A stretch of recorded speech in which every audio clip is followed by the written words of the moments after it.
Mandiqale ngathi uliqhawe tat'udlamini. Uyinhloko yekhaya. Mandibalise ngaye. Utat'udlamini ebunsizweni bakhe wayenephupha lokuba nomlingane nosapho.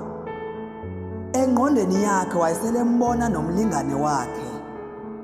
Enhliziyweni yakhe wayesele wakhile nomzi wakhe.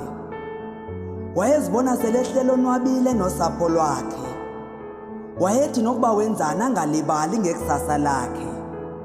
Iphupho lakhe yayikuba ngumzekelo kubantwana bakhe. Ihambile iminyaka kutat'udlamini lade lafika ixesha yenzeka iminqweno yakhe. Namhlanje sihlangene sikunye nabendlu yakhe. Namhlanje uyazala utat'udlamini kodwa singeyilibali imvelaphi yakhe.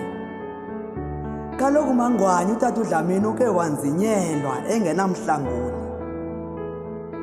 Mhlawumbe ukuba nanezene kwasebuncinaneni bakhe ngowalikhala inyembezi umsizela. Zike zamnetha imvula. Njengokuba nesitsho sisithi indoda itya amaqhosha ibhatyi yayo. Ake amtshisa namalanga engenamthetheleli. Kodwa nakuba kwakunjalo wedlula. Ewe kwelo xesha ubekudinga kakhulu empilweni.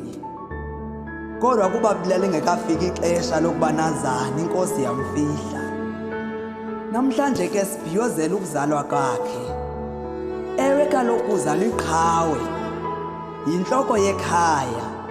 Ngumakade nethwa. Tat'udlamini chwayita kuba inkosi kuthe jize ngeentsuku zolonwabo. Ewe isuke yakuthi jize ngemincili engathethekiyo. Iinyembezi zakho izosulile. Hlala nabendlu yakho nibhiyoze kuba lifikile ixesha lolonwabo lwakho.